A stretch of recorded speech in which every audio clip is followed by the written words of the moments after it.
Shalom, shalom, shalom, bana na Nzambe, na pesi bino su mbote, ozande kona bino, John Ngela retour à la parole.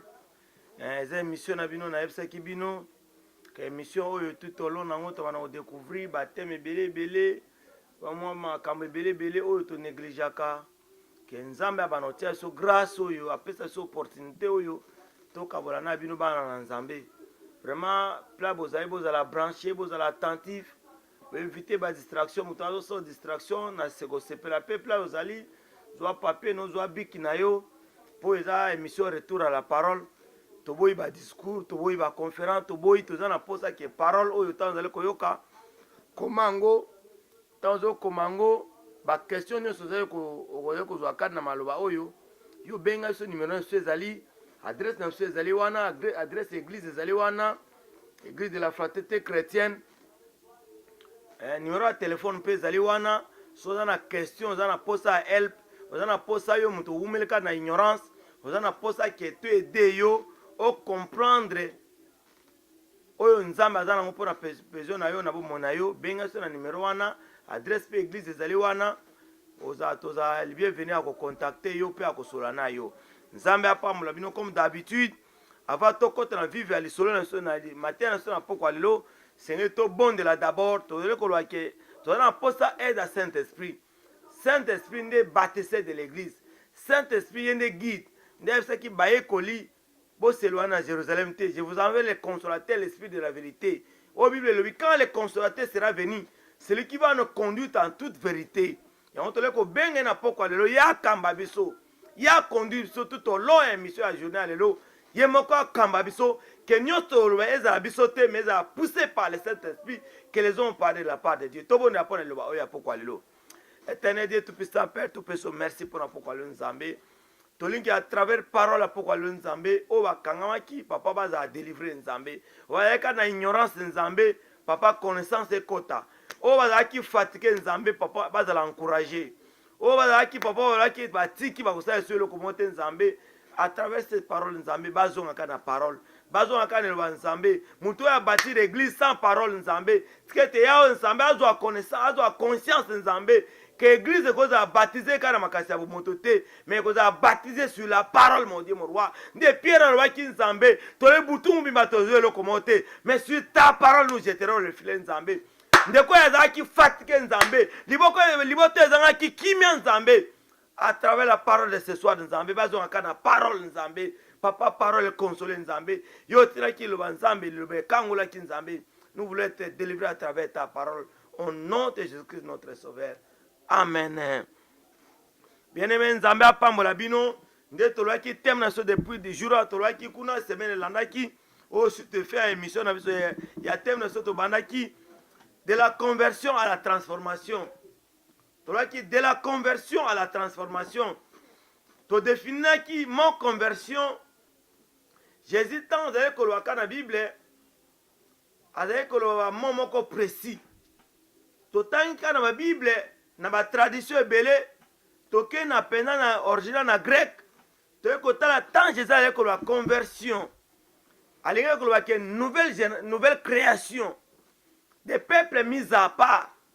Oh ba bengami Nzambe Yesu mukili tanga ebebisamaki mukili ebebaki komaki kana corruption mais Yesu aye pour créer une nouvelle création, une création mise à part, une création oyo ba bongisami pona bokuta na mwana moto yango bale ko bengende Jésus ale ko de la conversion à la transformation tant le mot transformation to le ko ta Yesu Christ va kufa ezaki transfiguration napela ki ndimbola kopesa ton ndeni mutu akokoma transformé tomona kambinzo alungwaka na mbinzo akomi papillon yango ebengami na mwana Nzambe nyonso oya yambi Yesu lokwa mkope obiksi alungwa niveau ya mbinzo akoma niveau ya papillon yango Bible elobi à tous qui l'ont reçu à tous qui croient à son nom il a donné le pouvoir de devenir enfant de Dieu. Onyo ba yambie apesa mon pouvoir ko ba na Nzambe et suki wana te segel bato akota kana transformation bato akota kana transformation nde totanka na mokana Romains chapitre 12 verset 1er à 2 Bible ne vous conformez pas au siècle présent, mais soyez transformés par renouvellement de l'intelligence. Soyez transformés. Ne vous moulez pas. Bomi que ça ne na siècle oyo. Boki mana génération perverse oyo. Mais vous êtes transformé par renouvellement de l'intelligence. Première chose, ceux qui m'ont transformé, tu vois que le but de la transformation est anine. 1.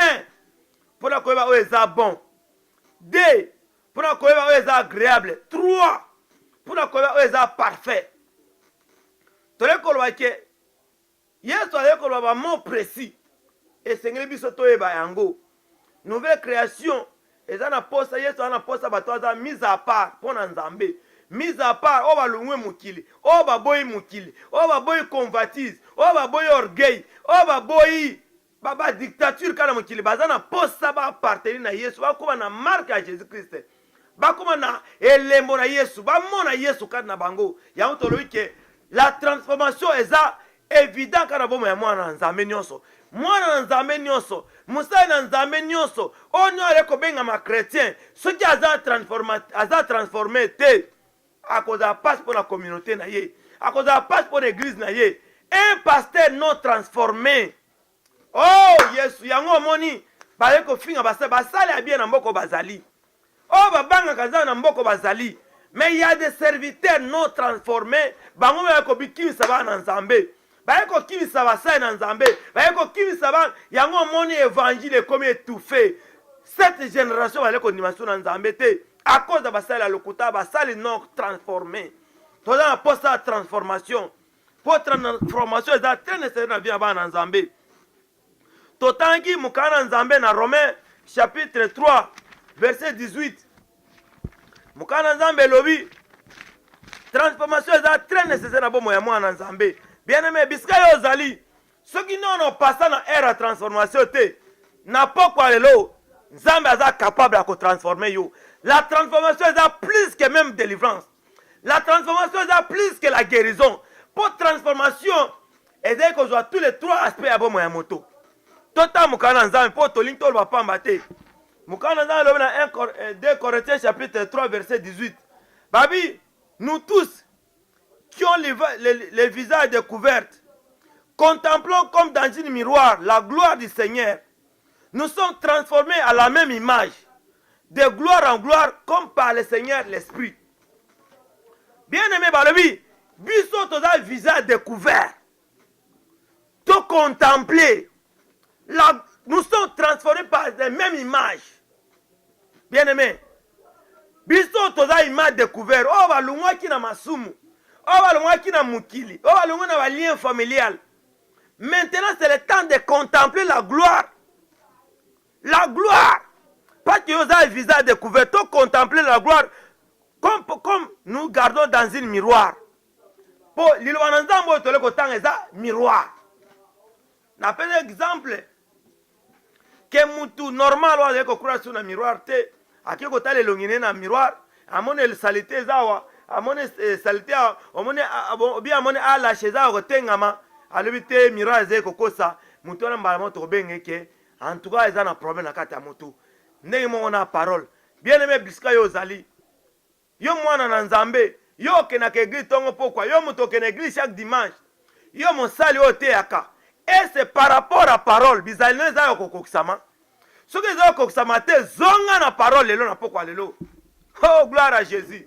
Bien aimé biso no to zonga miroir zo lobela yo. Ava yo bimana ndako kota na chambre. Tala miroir na yo. Ya garde-robe. Ezo le belonin, tala défaut ni ezana nzoto no, ezande mona parole bien aimé. Tozo makana parole, parole oyo e corriger biso. Parole e corriger biso. Parole de temps était amaka. Eza pour ko convaincre, eza pour ko corriger, eza pour ko instruire. Mais tant bana nzaba ko zo parole de Dieu lokola masapo. Bana nzaba ko sakana li wana Nzambe. Batale ko sakana li wana Nzambe. Yango na ko rappeler bino na ko beta ka kelelo ya ko yesa biso nyo tozonga na parole bien aimé tozonga kana parole parole za miroir ndeni bondi baso na miroir te miroir zo la soki ozana salité défaut zo ko sala za Nzambe te ozo ko loba wana za Nzambe te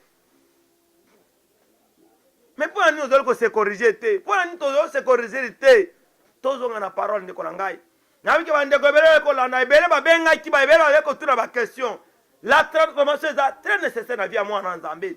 Bien aimé ceux qui ont moko, osana transformer te. Ezali pasi pour saisir le boko dans la vie na yo. Ata va saluer délivrance lelo. Ata le ba bonde pour na yo zu guérison. Bien aimé mais tout au long de la vie na yo, nana kozala kana yo. Osana pour sa transformation. Ceux qui ont la transformation, on ce qui est bon. Ceux qui ont la transformation, on ce qui est agréable. Ceux qui ont la transformation, on est parfait. Bien aimé, tous sont pas dans Zambie. Yoka totan mukana Ézéchiel. Ézéchiel a l'obinin. Ézéchiel 38. Ézéchiel 36. Totan mukana Ézéchiel 36. Bible est l'obinin. Ézéchiel 36, totan a verset 26. Bible Elohim, je mettrai mon esprit en vous. Je ferai en sorte que vous suiviez mes ordonnances et que vous observez et pratiquez mes lois. Vous habitez dans les pays, j'ai donné à vos pères. Vous serez mon peuple et je serai votre Dieu. Je vous délivrerai de toutes vos suirs. J'appellerai les blés et je multiplierai et je enverrai plus la famine. Soto Matthieu verset 26, lui, je vous donnerai un cœur nouveau et je mettrai mon esprit, un esprit nouveau et je ôterai de votre corps les cœurs de pierre et je vous donnerai un cœur de chair. Et bien la batulero batoni na motema libanga. Motema elimisa makate. Motema ebi ko senga pardon te. Molemo motema lingaka correction te. Ok, comme ça, mon tétali, comme ça, c'est habité à Yinio. Nzambe a Ézéchiel. Il y a un peuple qui a colonné motema libanga. Na kotia motema monsuni. J'ai ôté de votre corps un cœur de pierre. Motema libanga. Motema bondoki. Ce qui a kaï mutu. Ata watale kolela. Alinga mutu anakufa. Non, non, non, bien aimé. Et c'est que lelo. Mulimo nzambe kota kadna yo. Mulimu santo échanger yo. Yo mutua. Yo mutua leko teo leko mwakela batu bambwakela. Nzambe alobi na lelo na poko le zonga. Zonga. Alobi me kolimi seza ko bosa na te. Non. Nzambe alobi si je vous pardonne, je vous pardonne. Nzambe tanga pardonne ka biso bosa na ka. Mais yo batu muso limi saka bango ko bosa na ka te. Ndeba kom koloba ke kolimi seza ko bosa na te. E koma ma wapi? Eza wapi na Bible na ngezali te. Ce qui y a eu ezali, c'est que aux chrétiens, aux mutali, bana le banazambe, tozonga, au bantuso mona zai ko senga mutu pardon. Ce qui na saki bolimisi, limisangai, ce na saki mabe limisi, non wano sengi bo limisite. Et senga lo bake na sala ki o mabe limisangai. Mais ce qui on lobi, ce qui est conditionnel. Bien aimé, follow la motema libanga. Lata motema mosuni. Motema za la capacité à kosenga pardon. Motema za la capacité à kobosa na mabe. Bien aimé toza bato. Ceux qui ont yoki que place aux éco makamolo ba ki bato albi ke za mabe. Comportement zo sala, caractère zo attitude zo adopter. Eza mabe, mosa na nzambe bongola motema. Zonga na parole. Bana nzambe tozonga. Lelo sango malamu eza suna valeur te. Lelo église eza une valeur. Les bateaux à qui est à Moutazon dit matin, ma caméra n'a pas ma femme, non bien aimé. Yendo yebite, yendo kuta qui n'a pas à Kosa Kyo, mais n'a pas eu parole yo, et ça véritable. Et banana ba congolais, parole banana ba anglais, mais parole biscuit banda et salabilembo. Yo les gens qui ont croisé que la parole yo, au comment on a bicama dans un biloba, même biscuit de la cause de Korangai. Parole est ça vivant. Total quand le can hébreu. Hébreux chapitre 4, verset 12.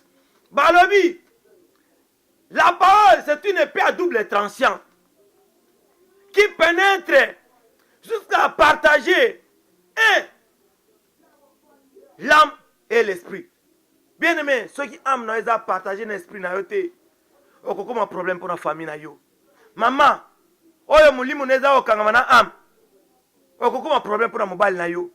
Papa o âme kangami na mulimu. Okokuma problème pour la communauté. Yango zoyoka batele koloba. Biso kongole ba zoba. Nani aza zoba? Nani zoba? Bien aimé, faut baémotion elungwa basentime elungwa. Omoni mutu mosusu aze o nzambe ke die nzambe nini alobeli yo mutu akanda oyo yo mutu aene oyo nzambe alobi no nini avana aloba na bato mosusu fo abanda no nanu abanda na yo longola incrédulité longola motema ya libanga mutu aene aza na posa te bato mosusu amata mutu atombami yo tombola ye nzambe mpe akotombola yo mutu aza liboso na yo yo ozondima yaya ya liboso na yo te yo olingi batombola barespecte non yo respecte bato ya liboso nzambe mpe akorespecte yo yo tombola bato mosusu bible elobi na mokana na Matthieu celui qui néglige l'un des petits enfants celui qui est scandale l'un des petits enfants ebongi batia libanga na kingo babwake na mai bato le bakotiola basali na nzambe mosala ya nzambe ya mwana moke musala ya nzambe ya mokolo bazalaka te biso nyonso nzambe abengi biso mpo na sacerdoce toservir mosala oyo toke liboso na nzambe bien na biso ozali soki oza na motema ya libanga nzambe ya biso Ézéchiel je répandrai bien aimé Ézéchiel alobi na verset sototani verset 25 chapitre 36 verset 25 je répandrai sur vous un lot pire. Vous serez purifiés. Je vous purifierai de tout souillure et de toutes vos idoles. Je vous donnerai un cœur nouveau et je mettrai en vous un esprit nouveau. Je ôterai de votre corps le cœur de pierre et je vous donnerai un cœur de chair. Et je mettrai mon esprit en vous et je ferai en sorte que vous suivez mes ordonnances et vous observez. Bien-aimé, nzambe alobi akotia molimo maya sika kasi maya sika ngo yango iti maya sika ngo nde parole oyo ndeko na ngai yo lamuka yo mutu ozalaki akolala lamuka yo mutu ozwaki badesio oke na tiki biso tokotika te ata bato abesi so mabaku tokotikaka mosala na nzambe te. Nous sommes le royaume de sacrificateurs en perpétuité avec Jésus-Christ le roi des rois Yoshua Hamashiach. Alléluia. Ngana tika nzambe pona yo. Toko tika nzambe pona moto te ndeko na ngai. Yo mutu balemisaki yo mutu adécourageaki. Tellement. Yango le koyisa bana église de la fraternité chrétienne. Bolemba te. Biso oza trois objectifs. Premier objectif, ceux qui ont accepté la parole fut baptisé.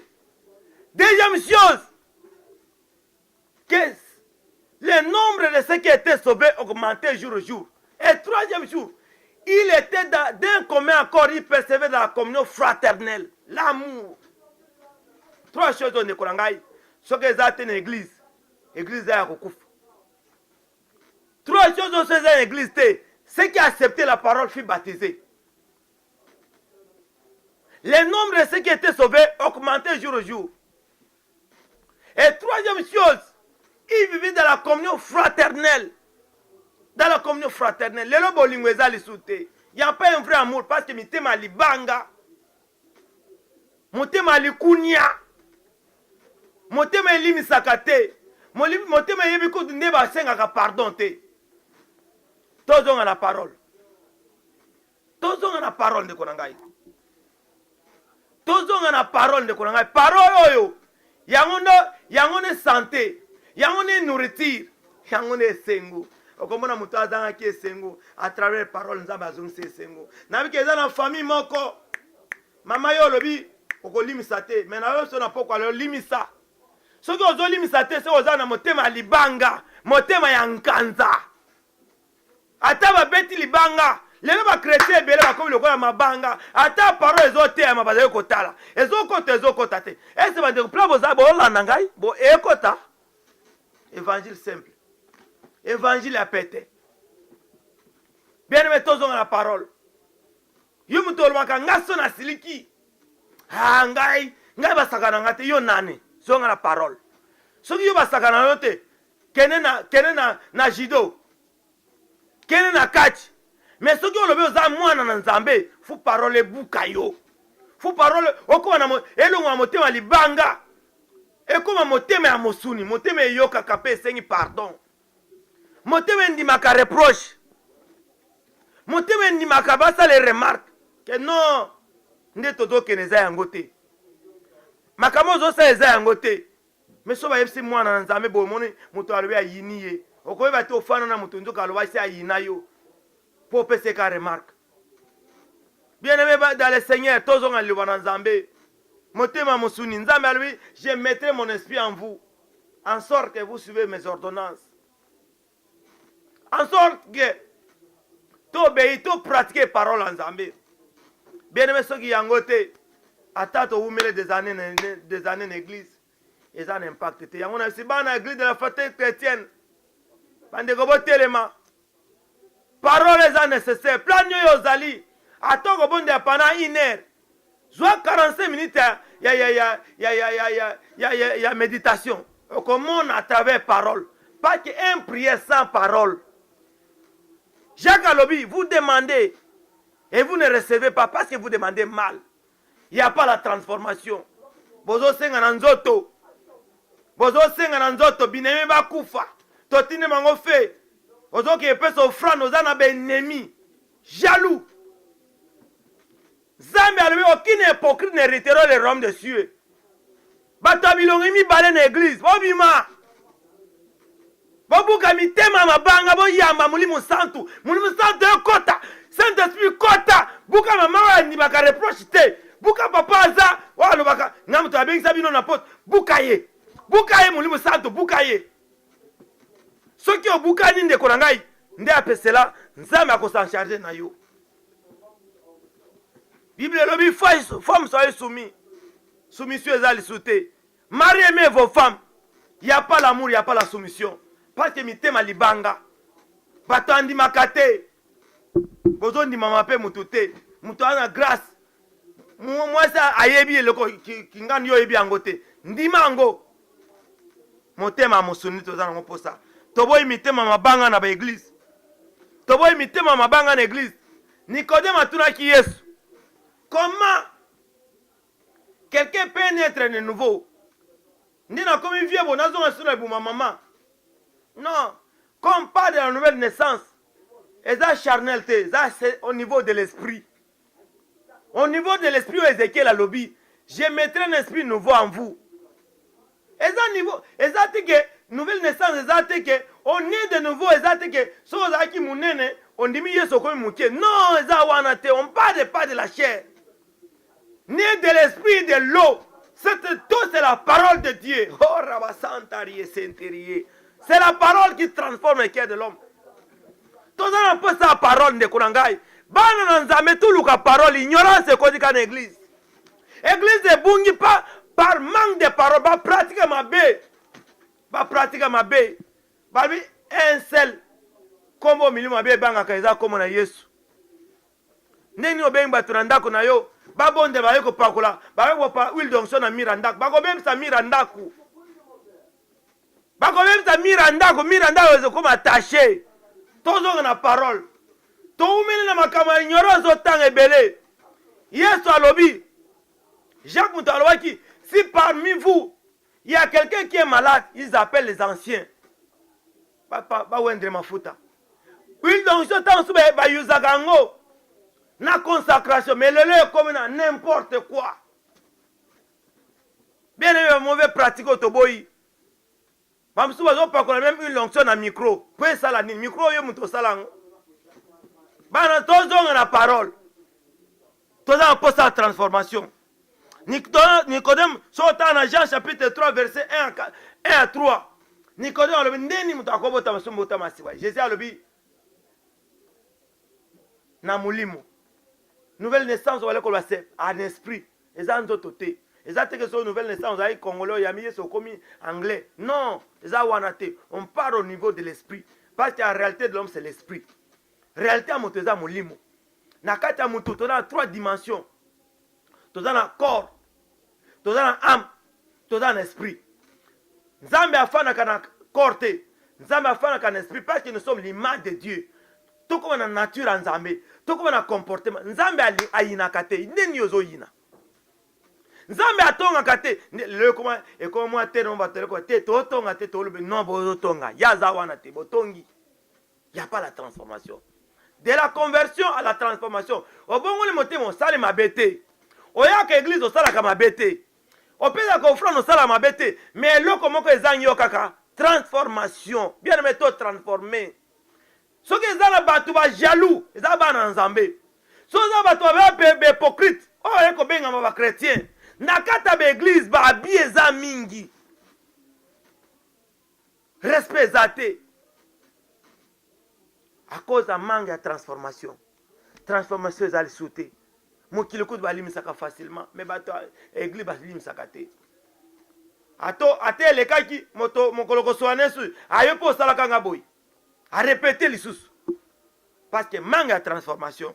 C'est ça qui Nicodème, faut naître de l'esprit et de l'eau. L'eau, c'est la parole de Dieu. Total 1 Thessaloniciens, chapitre 5, verset 23. 1 Thessaloniciens, totanga. Pour tout ça, la parole est là-bas. Tolembi, koyoka batu.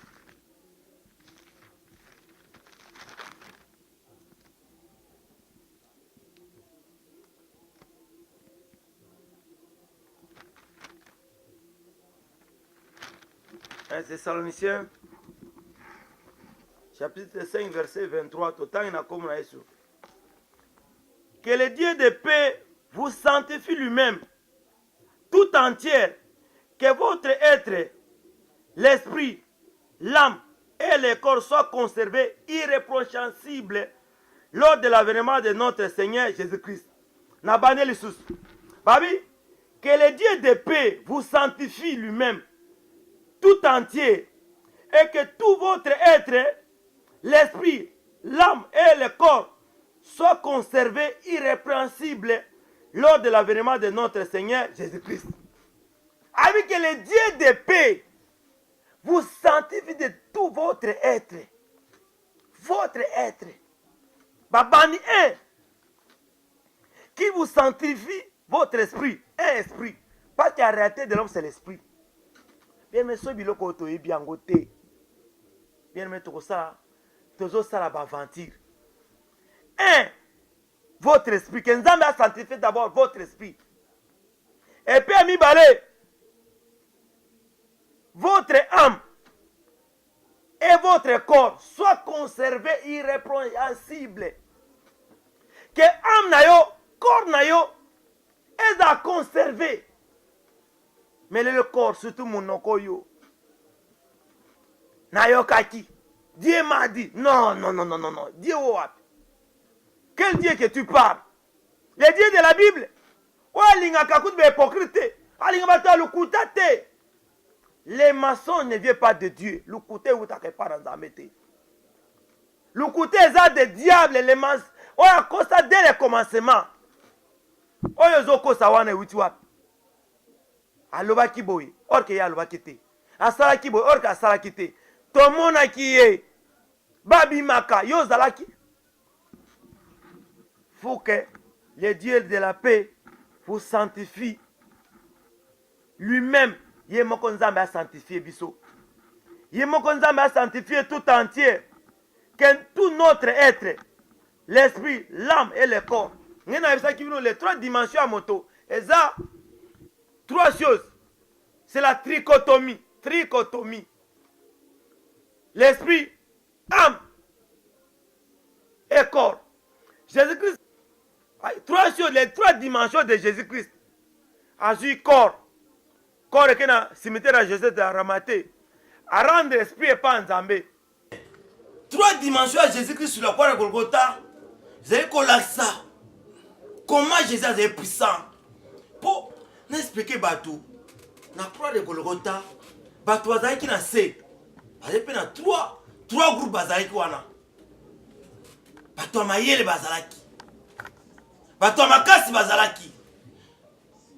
Peuple pe Bazalaki. Maintenant, on peut croire que vous avez dans katikati. Yende Yoshua Amashia. Yende Segala sauver mon kili. Yango centenaire oyo. Après comment on a Jésus ko kufa le effectivement azamwana na Nzambe. Bien aimé. Ceux qui biloko mi sato yo kada bo mona biso. Eza préparé te. Ndeko nga onoto le ko sala ezali pamba. Corps corps na biso eza na posa eza sacrifice. Nde Romain lobi, offrir à vos corps comme un sacrifice saint, agréable, qui sera de votre corps, de votre part, comme un culte raisonnable. Am na biso eza na posa ya restauration. Am eza na posa ya renouvellement. Am eza na posa ya restauration. Am eza na posa ya repos. Am eza na posa ya kozala prospère. Ndewe elowe na 3 Jean, verset 2. 3 Jean, épître de Jean, verset 2. Elowe que je souhaite que tu sois prospère, comme prospère l'état de ton âme. Am eza na posa ya prospère. Et bien, il va pour la prospérité financière. Mais non, la Bible ne parle pas de ça. Parce que tout le monde a malade, ils ont en place d'émotions, en place de sentiments. Et bien, il va prophétiser. C'est ça, prophétie. Et là, sentiment. Dieu m'a dit non, c'est pas Dieu. Et ça, émotion. On a trop de belé. Au point que mon sentiment, émotion. Yango pasteur moi yina inga na maki. Basi mama salanga nyos bango bakwei. Ba yo kwete po na mone loko te bakwei akabi kwea. Na kuta na bamasa ba camarade na maki na tuli bakwei ki bomona kinini. Moni pasteur si do message déjà bakwei ka na senti émotion. Ngana mone loko te na kwea ndeni. Asalinga boyo no na era parce que na loi ya présenter ceux qui mutu dia sali asali boy ata za mokola ndena kokwe mi otini kinga bwana muli ufe simba. Il était tous ensemble d'un commun accord. Il vint du ciel un bruit. Le Saint-Esprit survira sur eux. Il était tous remplis de la puissance du Saint-Esprit. Pour muli me ko takana mutufu mtu akwe. Non bien aimé, eza mauvaise interprétation à parole. Eza sentiment, eza émotion. Maman belé mabala lelo kupo na ba sentiment. Papa alobi akobeta le kofio ozo kele mobali no na loboko kana zolo boye. Mais mila koya. Mila koya kozwa li kofi après temps yo mila si aye si bakai mobali kraka tabo le rosé eza kere. Les caméras comme dia na moboko ya leta. Bien aimé to éviter l'émotion. Le on a be émotion. Na mona c'est mususu hein. À tout qui. Parce que l'esprit, oh, tozanango, maye le pezali. Maye le pezali. À tout qui, ça maye le habambami, tabamani, le boko azuki. Bien aimé, bala zaba, toko sani mingi, ben moshe kosepso mingi. Moulimo tozi maye le pezali. Yango bien aimé, pour la conclusion de la conversion à la transformation, premier chose, c'est tout ça là. Séparation entre l'esprit et âme. Âme n'a pas la possède à la prospère. Âme n'a pas la possède à restaurer. Âme n'a pas la possède à renouveler. Toi, n'a pas que notre esprit soit sanctifié. Et l'on a tout suivi, toute impurité, toute abomination. Corps n'a pas à la sacrifice. Sur toutes les 3 choses qu'ils ont préparées. Bien aimé, diable a le pouvoir monter dans le monde. Bien aimé, tous ont la parole. Tala, est-ce que amna yo et ton ani jalousie. Pas tout ce que tu as l'ingati, pas tout ce que tu as élevé. Nina yebi. Si muninga atombwami kubi sanzambe. Mais les commerçants, nina comme la population boya ko potelanga place ezanza metende kolanga tonzonga la parole. Yamona ko insister na bana. Merci vraiment. Pasteur l'évêque Sanda Butamina. Nga mokolo na soit ka révélation. Bien aimé na pesa bino vision. O nzambe apesa ngai. Apesa nga bidon munena kene kotoka mai. Mais na toka mai na kotoka te. Na me kotoka mai na kotoka te. Na mona pasteur l'évêque Sanda Butamina leka na pesa bidon bo atokela ngai. Na yeko comprendre funa fana mabukula papa oyo. Yenda ko apprendre ngai belé. amemanga bangoma mangengi, amemanga na ba place ba délivrance makasi, amemanga na ba problème, tout que nous résoudre ba problème conjugal. J'étais formé. Après on a tenu na formation à camper pour Christ. J'étais formé comme un disciple. Après les ça disciple là, comment faire un disciple qui se multiplie? Retour à la parole. Bongo la motema, okomona loboko na Nzambe. Atozo luka délivrance soko za païen. Bible lobby, ya wona se bande komoko bo ibado tunangai, na tino ngo les arides za wapi. Mulimo ambetanga bimaka kena ko yenga. Soki azongi ndako na o azaki liboso eza bala ya kokota. Akobemse okoleka ndo azaki liboso. Tozo ngaka na parole. Sanctifier corps na yo. Amneza pour sa restauration, esprit est à saint liboso na Nzambe, nde Hébreu. Comment version de Kolanga Hébreu chapitre 4 verset 12. Comment Kene kotango na ndako 1 Thessaloniciens chapitre 5 verset 23. Tanga ba verset manola yango Nzambe akosunga yo ndeko ngai. Mais na vite ndeko na bisko leko la nangai. So zaki décourager, ozana motema libanga o elimisaka te na yeko s'adresser. Na bato nyonso ya jalousie. Bato a haine. Bato ozana ba ennemi. Ndeko na nga to yembaka. Ata kote akasoki ozana ba ennemi okomona Nzambe te. Okomona Nzambe te ndeko na ngai. Ozo se pesa âme. Ozo se pesa corps. Ndemukana Nzambe lobi. Ce peuple mon nom de lèvres, mais leur cœur est éloigné de moi. Tozo na parole. To pesa Nzambe motema. To pesa Nzambe motema. Tozo accord na biso to offrir ngo lokola sacrifice. Tozo amaza lokola van. Ya me makanyos. Ama me makanyos.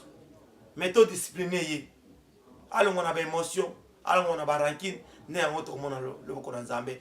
Soki na leko sala prière d'appel on de kolangai. Soki ozaki motema libanga, papa yo lobaki okolimisa mama te limisa ye. Mama yo lobaki na kolimisa te limisa ye. Mama bolobaki mwana abimi libanda azonga sute. Pardon bolimisa bozonga ye. Bozonga se na ndako.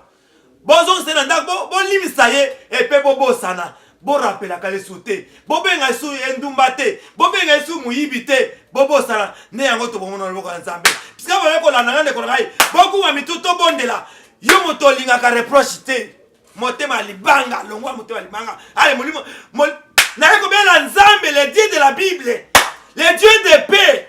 Atinde molimo. Wendi maka remarque. Molimo wendi maka remarque ekota. Oh yawe Nzambe na ko bela le moto ya Nzambe. Brisma na liboto aussi kabona ki Nzambe. Papa oyaze papa orgueilleux. Oyaze ko ni même pas reproche. Oh andi makate ngana yebi moi. Oh j'ai ba j'ai quoi au nom de Jésus-Christ. Oh yawe Nzambe moto na ekita. Et brisé liboto liyeka bwana bakabwana te Nzambe. Tala so ibaka bwana lo bana ba okene wapi Nzambe. Éducation bana kobeba. Yawe Nzambe tala so ke église le bébé yawe Nzambe. Biso to kimaka na église. Mais so ke église le za sué. To okene wapi Nzambe. Oh yawe Nzambe bikaba pato beli moto papa. Mama yemu to za ko la ngai kota na prière oyo.